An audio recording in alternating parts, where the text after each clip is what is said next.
In celebration of the nation's upcoming 250th birthday next year, the country's oldest museum, the Charleston Museum, has just acquired Revolutionary War artifacts that will be on display for visitors to see. Here to share more is Borick, director of the museum. Good to have you back. Great to be here, Lila. Thank you. You've acquired some new artifacts.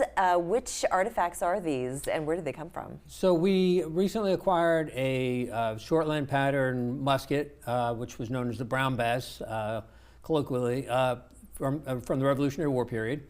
And we also have a camp cot from Revolutionary War period that would have been used probably by officers in their sleeping quarters. Yeah, and you said that these were actually purchased at auction, or the musket was purchased at auction? In fact, both of them were purchased at auction, which is unusual for the museum. I would say roughly 99% of what we have in the museum's collection was either donated to us, was brought up in an archaeology dig, or brought up in a paleontology dig. So, I see. Yeah.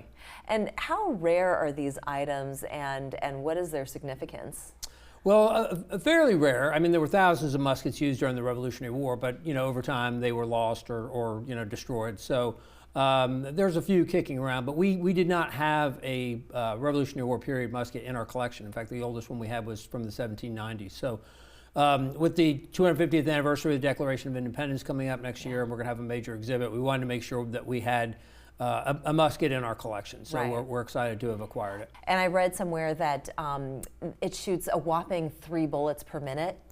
That's probably about right. If you went into a battle loaded, you might be able to get all 4. Yeah, right. It's almost like working in slow motion. Sure, yeah. Yeah, it's different than the world we live in today, isn't it? Absolutely, yeah. Yeah. And well, the interesting thing about that is that would have been considered a high rate of fire for the 18th century, for an 18th century musket. So yeah. And one thing I'll note about the Brown Bess is it's a muzzle loader, right? So you load the lead ball down the muzzle of the gun, and tamp it down. Exactly. Yeah. And we've taken the ramrod out that's come with it and tried to put it down the barrel, and it doesn't go all the way down, which indicates that there may be a musket ball that's actually stuck in the barrel of this weapon. So, oh, really? Yeah, we have plans to maybe try and get it x-rayed to find out for sure, but that's kind of a cool little added fact about the piece itself. So there's no raffle as to who gets to actually fire the shot? Even if we put gunpowder in there, I'm not sure the musket ball will come out, because I don't think it came out when they tried to fire it 200 plus years ago. So. Yeah, naturally, of course. Well, you've also got some really interesting dates coming up, one in which is actually a dig.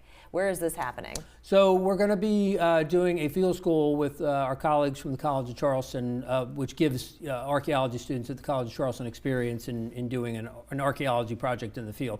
So that'll start on March 14th at the Hayward Washington House. Right. Which, as you know, is a signer of the Declaration of Independence and one of the 2 historic houses that the museum owns. Yeah. Really excited about it because actually the current house dates to right before the Revolutionary War, so 1772. But there were a business and other structures on that property dating back to at least the 1730s. And so the project is going to take place in the rear yard of the Hayward House. And they're hopeful that they can uncover maybe some of the foundations of the gunsmithing business that was there in the 1730s and 1740s. It's so surprising to me that even today in 2025 that there are still things to be dug up here in Charleston. Oh my goodness. I mean, there are so many parts of the town I wish that the museum could dig up, just because I know, like for instance, around the museum is where the siege of Charleston took place in 1780. So right. Yeah. But yeah, so this part of the yard we don't think has ever been excavated, really? And so we're excited that they'll have some finds back there. So hopefully, yes, and then we'll all get to see what you find.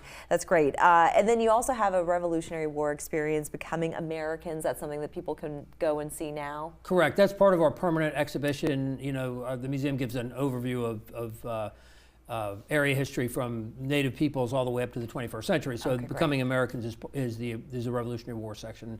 My favorite part of the museum, obviously, and there's some great pieces in there.